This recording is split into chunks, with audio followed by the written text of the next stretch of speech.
네, 생물학적 나이나 법적 나이에 무관하게 청년이다라고 주장하시는 분들 많습니다. 나이가 어리건 나이가 좀 많건 마찬가지인데요. 그만큼 청년이 시대와 사회의 변화를 이끌어갈 힘이 있기 때문에 그런 표현하는 거겠죠. 저희 YTN 라디오 뉴스파이팅에도 있습니다.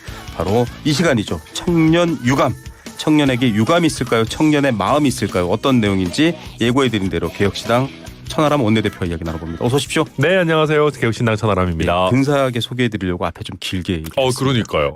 네, 감사합니다. 자, 정말 네. 청년의 시선으로 늘 또 시원시원한 목소리로 얘기 전해주시니까요. 오늘도 얘기 여쭤볼 텐데 네. 일단 개혁신당 내부 얘기를 하겠습니다. 이준석 의원 대권 출마 도전 얘기는 오래전부터 해와서 많은 국민들이 알고 계신데 네. 대구에서 첫 유세를 했습니다. 네, 그렇습니다. 어떤 의미인가요? 이준석 후보 본인도 잘 얘기를 했던데 윤석열 대통령이 잘못한 거지 보수가 잘못한 게 아니다. 쉽게 네. 얘기해서 보수를 지지해 주신 국민들의 탓이 아니다. 네네. 사실 윤석열 대통령이 이렇게까지 터무니없는 비상계엄 할지 누가 알았겠느냐라고 네네. 하면서 윤석열 대통령의 탄핵으로 인해서 조금 마음이 다친 네. 보수 진영의 국민들도 많이 위로하고 네. 나아가서는 좀 이제 무력감에 빠지실 수 있잖아요. 예. 그러니까 그렇지 않다. 그리고 지금 국민의힘으로 어떤 변화를 일으켜내기가 쉽지 않다 하더라도 네. 이재명 후보에게 맞설 만한 마지막 희망이 이준석 후보에게 있을 수 있다. 네. 있다. 그러니까 이준석 후보가 반전을 만들 어떤 이기는 선택이 될 수 있다라고 하는 것을 좀 적극적으로 보여드리려고 했고요. 저도 이제 제가 직접 같이 가진 않았지만 네. 이준석 후보랑 어젯밤에 이야기를 나눴는데 TK에서 굉장히 많이 관심 가져주시고 예. 성원을 많이 해주셔가지고 이게 조금씩 변화의 바람이 불어오고 있는 것 아닌가 저희는 고무적으로 보고 있습니다. 예, 보수의 잘못이 아니다. 보수 성향 혹은 보수를 지지하는 국민들의 마음을 가져오겠다라고 대구에서 네. 첫 일성을 이준석 후보가 말씀하셨는데 네. 예비 후보죠. 그러면 사실 가장 좀 민감해하실 분들이 네, 국민의힘 분들이시잖아요. 그럴 수 있죠. 네. 그런데 이제 민감해 하시더라도 사실은 어떤 의미냐면 어제 보니까 원희룡 전 장관이 불출마 네, 불출마. 선언을 했더라고요. 그러면서 윤석열 대통령의 탄핵에 대해서 깊은 책임을 느낀다 네. 이렇게 얘기하셨는데 저는 그런 게 되게 상식적이고 온당한 반응이라고 생각을 합니다. 예, 그런데 그런 반성이나 어떤 성찰 없이 네, 이준석 후보가 있으면 뭔가 본인들이 정치공학적으로 손해를 본다. 네. 이런 판단하에 자꾸 그냥 무분별하게 단일화 이런 얘기를 툭툭 던지는 거는 예. 저는 책임을 제대로 통감하는 자세가 아니지 않나 네네. 그렇게 생각을 하고 있습니다. 원희룡 전 장관 얘기를 하셨는데 네. 사실 국민의힘은 후보를 내지 마라 뭐 이런 주장과 말도 있었잖아요. 그렇죠. 그러니까 쉽게 말하면 불법 유한 비상계엄에 대한 책임을 져라 이런 맥락이었는데 어떻게 생각하십니까? 그러니까 그게 사실 상식적이고 어떻게 보면 장기적으로 더 나은 판단일 수는 있을 겁니다. 장기적으로는 국민의힘에 낫다 이 말인가요? 그렇죠. 국민의힘에서 이번에 정말 깊은 성찰을 하고 책임지는 자세를 보이고 또 당의 방향성을 너무 극단적으로 하기보다는 중도 확장적으로 가져간다라고 한다면은 장기적으로는 더 좋은 발전의 방향이 될 거라고 생각합니다. 다만 네. 이제 저희 같은 경우는 이제 경쟁을 하는 입장이다 보니까 네. 여기 후보 내지 마세요. 이러면 너무 약간 속보이는 거라 제가 함부로 드릴 말씀은 아닙니다만은 네네. 그래도 그게 좋을 텐데 지금 봤을 때 너무 많은 후보들이 뭐 18용 뭐 이런 얘기까지 나오고 있는 예. 상황이다 보니까 오늘 아침 20용까지 나왔습니다. 20용까지 나왔습니까? 현실적으로 후보를 안 내기는 쉽지 않은 상황이 아니겠나? 뭐 그렇게 전망합니다. 네, 맞습니다. 여러 가지 얘기를 해주시고 계시는데 이준석 의원도 저희 프로그램에 불과 어제 나오셔서 네. 단일화 얘기는 없다. 네. 선을 그었습니다. 과거에도 당대표 선거 때도 여러 얘기가 있었지만 결국 나 혼자 완주한다.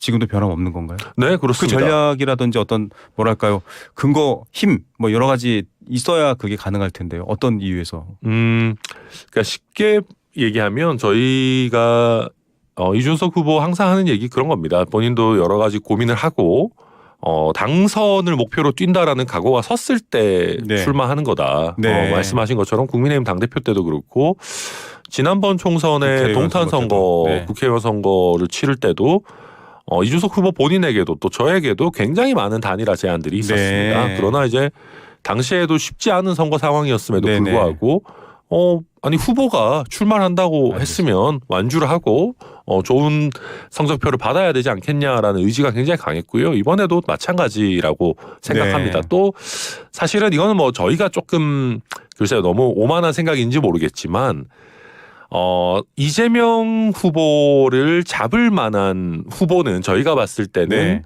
거의 이준석 후보를 통한 좀 어떻게 보면 완전한 어떤 조금 더 새로운 변화. 네. 그리고 이게 그냥 단순히 정치공학적 단일화 이런 게 아니라 네. 뭔가 이런 그 우리 정치의 부침을 겪고 나서 세대 교체를 한번 이루는 그런 움직임이 있어야지. 세대 교체. 네, 이게 조금 어떤 반전을 이끌어낼 수 있는 것이지 뻔한 어떤 단일화 이런 걸 통해 가지고 의미 있는 어떤 반전을 만들기는 어렵지 않나 저희 내부적으로 생각하고 있습니다. 예. 사실 지금 이 국민의힘 출마 선언을 이미 하셨던 김문수 장관을 비롯해서 이런 분들과 모든 분들의 출마 선언에 등장하는 이름이 이재명입니다. 그렇죠. 네. 코끼리를 생각하지 마라는 말처럼 모든 후보들의 대선 출마의 변에 이재명이 등장하거든요. 이준석 의원도 마찬가지 상황. 네, 일정 부분 비슷하다라고 보여집니다. 네. 왜냐하면 뭐 이재명 후보가 가장 앞서가고 있다라는 거를 뭐 부정할 수는 없는 것이고요. 그런데 앞서간다고 해서 이제 과거에 예를 들면 뭐 이명박 대통령과 정동영 후보가 붙었던 네. 대선처럼 아주 원사이드하게 그럼 끌고 갈 수 있을 것이냐. 네네. 저는 그렇게 가기는 쉽지 않을 거라고 생각합니다. 이번 대선에요. 네, 왜냐하면 뭐 많은 여론 지표에서 호감도뿐만 아니라 비호감도 네. 굉장히 높은 후보이고 이재명 포비아라고 해도 과언이 아닐 정도로 과연 이재명 후보가 대통령이 돼도 되는 것인가. 네.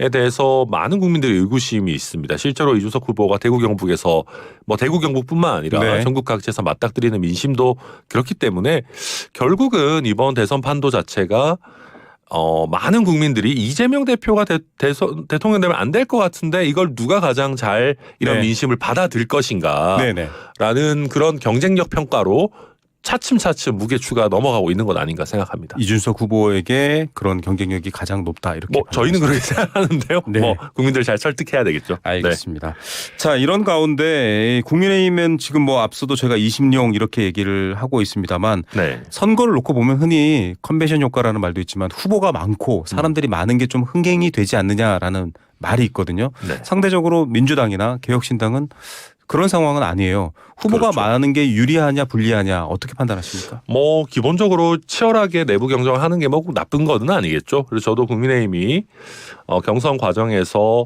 단순히 이제 자기들끼리 뭐 치고받고 싸우는 게 아니고 어떤 좀 미래 비전이나 특히 이번 비상계엄 사태와 탄핵에 대한 진정한 성찰과 반성이 좀 그 과정에서 이루어지기를 바랍니다. 네. 그렇게 된다면 국민의힘의 경쟁력이 올라가겠죠. 근데 네. 설령 국민의힘의 경쟁력이 올라간다 하더라도 우리 정치 전체를 위해서 국민의힘이 그런 내부 경선 과정에서 제대로 된 성찰의 과정을 거치는 게 저는 필요하다라고 생각하고요.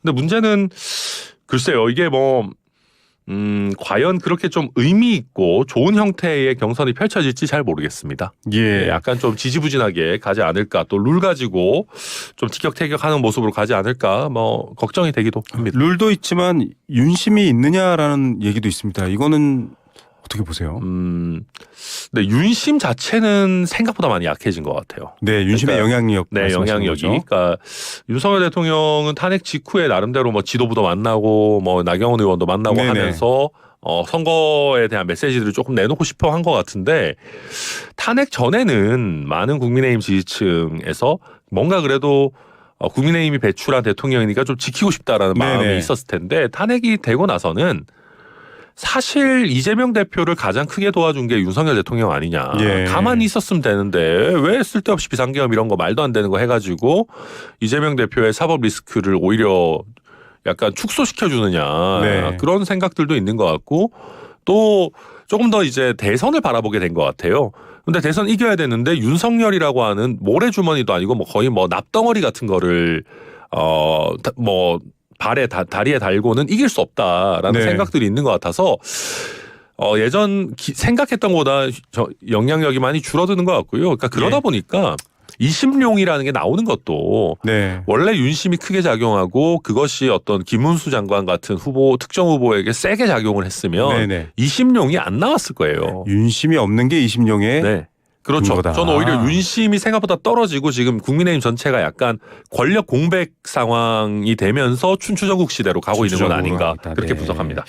자, 이재명 후보가 어쨌든 이재명 전 대표죠. 사퇴를 하셨으니까 네. 지금 대권 후보의 경쟁에 가장 상수로 작용하고 있는데 양자 간 대결, 다자 간 대결 여러 가지 상정해 보잖아요. 네. 이준석 후보와의 경쟁에서 어떤 차이점이 있을까요? 그러니까 이게 그런 겁니다.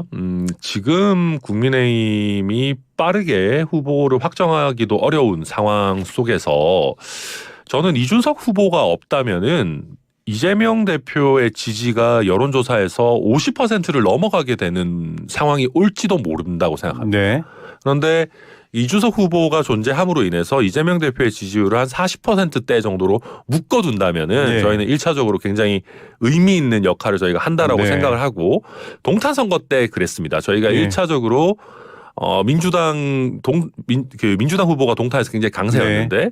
민주당 후보가 치고 올라가려고 하는 것을 이준석 후보가 좀 누르면서 마지막에 국민의힘 후보 표를 이제 싹 땡겨오면서 역전을 이루는 네네. 그런 형태로 선거를 했었는데 이번에도 민주당 지지층 내에도 사실은 반명 표심이 있거든요. 예. 그래서 이준석 후보 입장에서는 그런 약간 그 민주당 내의 비명계 표심 그리고 보수 진영에서도 중도 보수 표심을 일단 먼저 1차적으로 좀 가져온 다음에 승기를 잡는 형태로 가게 되면은 반 이재명 표심을 전체적으로 좀 집중해서 가지고 올 수 있지 않겠느냐. 저희는 네. 뭐 그런 전략을 기본적으로 좀 가지고 있고요. 예. 그래서 이준석 후보의 존재라고 하는 것이 저는 뭐 반 이재명 전선에서는 뭐 굉장히 큰 의미가 있지 유용하다. 않나 뭐 예. 나름대로 생각하고 있습니다. 결국 국민의힘과 어떤 뭐랄까요 단일화나 정치공학적 계산 안 하시겠다고 했지만 네. 지금 관심이 높은 게 뭐 유승민 전 의원 같은 분과 뜻을 같이 하거나 이런 부분에 대한 얘기하는데 특히 유승민 전 의원과는 관계가 또 돈독하잖아요. 그런데 이제 저희가 늘 말씀드리는 것이 이게 우리가 그 한국 정치가 너무 인물 중심으로 가다 보니까 그냥 뭐 자기들끼리 툭탁툭탁 해서 단일화하고 이런 것들이 너무 익숙한데요. 그래도 네.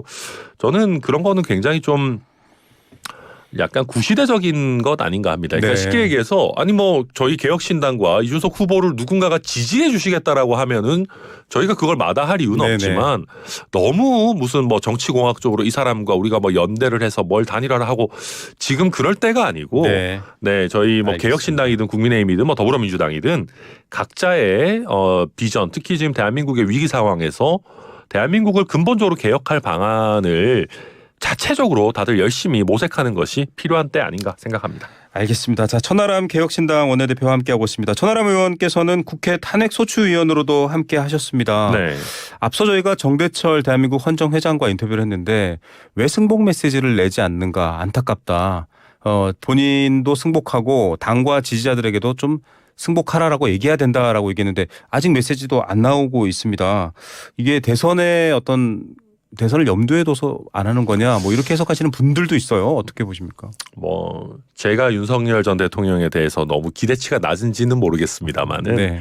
저는 뭐 헌재 판결에 불복해서 나가서 싸우자 뭐 헌재를 가루로 만들자 이러지 않는 것만 해도 예상보다는 나은 반응이라고 생각을 하고요. 예상보다 제 예상치가 너무 낮은지 모르겠습니다만은 근데 이제 헌 정 회장 말씀처럼 그렇게 하는 게 맞죠. 네. 그렇게 하는 게 맞고 아마 국민의힘이라는 당 차원에서도 큰 도움이 되고 한국 정치에도 큰 보탬이 될 겁니다. 네. 승복을 적극적으로 해주시면.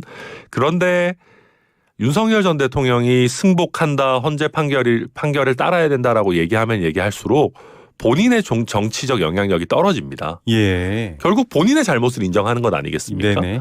그러다 보니까 윤석열 전 대통령 입장에서도 굳이 뭐 내가 왜 그러니까 제가 이런 걸 보고 있으면 그냥 계속 그런 생각이 듭니다. 아직까지도 본인의 사익, 정치적 네. 이익을 우리 국가 공동체의 이익보다 더 우선하시는 분이구나. 네. 그러는 분이니까 비상계엄도 했지. 저는 막 그런 안타까운 생각을 가지고 있습니다. 예. 그리고 또 뜨거운 전국 이슈 중에 하나가 한덕수 대통령 권한대행의 헌법재판관 후보자 지명이에요. 네. 알박기다, 이재명 대표 돕는 일이다 이렇게 얘기를 했습니다. 앞서도 얘기를 했잖아요. 네. 비상계엄 정권을 그냥 헌납한 거다 이렇게 평가를 하셨는데. 예. 네.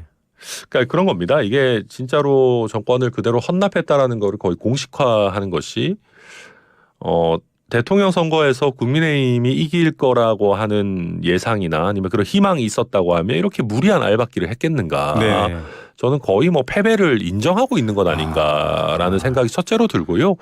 그다음에 두 번째는 저는 이 미래가 이제 이번 선거의 포커스가 된다라고 하면은 네네. 저는 이재명 대표가 굉장히 어려운 상황에 빠질 거라고 생각합니다. 네네. 왜냐하면 그분은 너무 미래와 잘 안 어울리는 분이에요. 윤석열, 이재명 동시 퇴장하는 게 한국 정치 미래를 위해서 좋다라고 많은 분들이 생각하기 때문에. 그런데 이게 프레임 자체가 윤석열 전 대통령이 일으킨 비상계엄, 뭐 내란 이런 걸 때려잡자, 그러니까 과거를 응징하자라고 하는 프레임으로 가게 되면 이재명 대표가 굉장히 유리해집니다. 예. 왜냐하면 그 윤석열 전 대통령 심판이 되는 거니까요.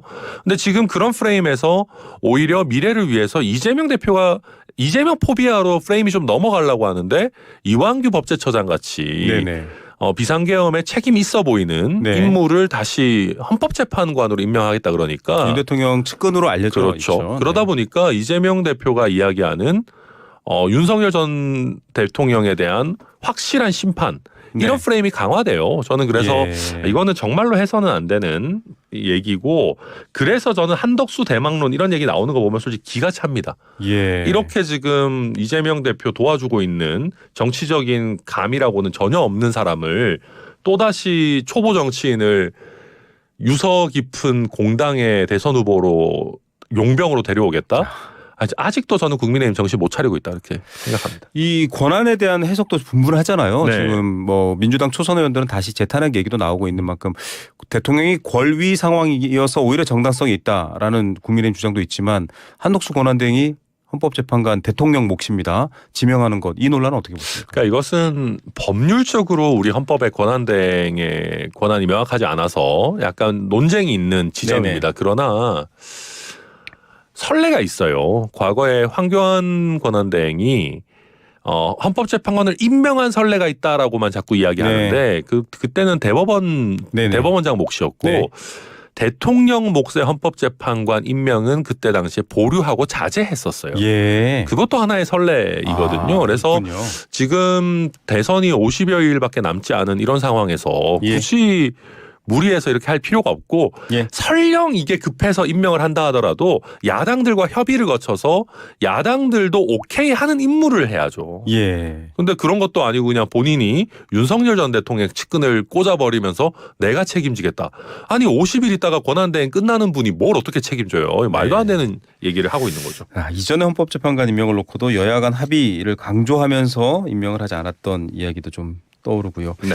자, 여기에 지금 이준석 의원도 이런 표현을 했습니다. 프로그램 저희와 인터뷰를 하면서 네.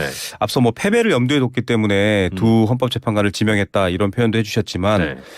정당 해산 심판이 국민의힘에 들어올 것에 대비한 포석 이런 표현도 하는데 이건 굉장히 여파가 크거든요. 예, 저도 이렇게까지 생각을 못 했는데 이준석 후보가 이렇게 얘기를 하고 나서 보니까 그럴 수 있을 것 같습니다. 네. 왜냐하면 정당 해산 심판이라고 하는 것은 리스크가 굉장히 큽니다. 네. 뭐 정당 자체가 해산되는 건 물론이고 해당 정당에 소속된 의원들이 의원직까지 상실하게 그렇습니다. 되는 일이기 때문에 이 리스크를 지고 가는 것 자체가 굉장히 큰 부담일 겁니다. 예. 그래서 아마 국민의힘의 입장에서는 헌법재판관을 좀 우리 쪽 사람으로 채워서 네. 이런 리스크를 미연에 방지하자라는 생각이 저도 이 얘기를 듣고 보니까 충분히 있을 만하다라고 네. 그렇게 뭐 판단이 되고요. 이제 약간 이번에 또 탄핵 심판을 보면 보수 진영 내지는 뭐 중도 보수 성향의 재판관들도 8대0 압도적인 탄핵 결정하지 않았습니까? 네. 그러다 보니까 보수 진영 아니면 내지는 보수 성향의 재판관으로는 약간 부족하고 예. 완전 믿을 만한 미들맨, 네. 완전히 우리 사람, 그냥 우리랑 말이 통하는 사람 이런 사람을 꽂아야 된다. 네. 그래서 아예 이완규 법제처장 같은 네. 사람을 데리고 온 게 아닌가. 예. 그렇게 보여지기도 합니다. 예, 알겠습니다. 지금 또 개헌 논의가 있습니다. 늘 개헌을 두고 블랙홀이다. 모든 이슈를 빨아들인다라고 얘기를 했습니다. 그만큼 권력과 관계되는 민감한 주제인데 복잡합니다. 필요하고 바꿔야 된다라는 얘기는 있으나 아니다. 내란 관련된 내란 종식이 먼저다. 민주당의 표현입니다. 이렇게 얘기를 하고 있는데 어떻게 보십니까? 근데 사실 이 내란 종식이 먼저다 이 얘기는 좀 이상한 얘기이긴 해요. 왜냐하면 국회라는 거는 분업을 할 수가 있어요. 뭐 네. 한 가지 일만 해야 되는 것은 아닙니다. 네네. 그리고 지금 대부분의 내란 관련한 피의자들은 수사를 받거나 아니면 재판을 받고 있기 때문에 네네. 국회는 개헌 논의할 여유는 사실 있거든요. 네. 저는 그 얘기는 좀 맞지 않다고 보고 특히 이제 그런 겁니다. 예전에 박근혜 전 대통령 탄핵이 있고 사실 그때 많은 국민들이 촛불을 들고 네. 얘기를 했을 때도 개헌이 필요하다. 그럼 이 사태로 인해서 뭔가 교훈을 얻고 우리 사회 전체의 질서를 좀 업그레이드할 필요가 있지 않냐, 네. 업데이트할 필요가 있지 않냐라는 게 있었는데 그게 잘 안 됐어요. 예. 왜냐하면 집권하고 나면 개헌하는 게 또 어려워지는 면들이 네. 있기 때문에 저는 이번에 이 윤석열 전 대통령 탄핵이라는 사태를 겪으면서도 뭔가 우리 사회가 앞으로 나아가는 결실이 있어야 되는 거거든요. 네. 그런 면에서 우원식 의장이 개헌 제안한 거는 저는 충분히 할 수 있는 얘기라고 보는데 뭐 이재명 대표가 권력 욕심이 있어서 사실 어떠한 변수도 만들고 싶지 않았던 것 같습니다. 예. 그래서 좀 어려운 상황 아닌가 보여져요. 예, 끝으로 짧게 한마디만 더 여쭤보겠습니다. 이재명 대표가 성장과 통합을 강조했습니다. 중도 보수 외연 확장 얘기를 한 것 같은데 네. 개혁신당의 전략과는 좀 충돌되는 부분도 있지 않을까 싶은데요. 짧게 한마디만. 네. 뭐 믿을 수 있겠습니까?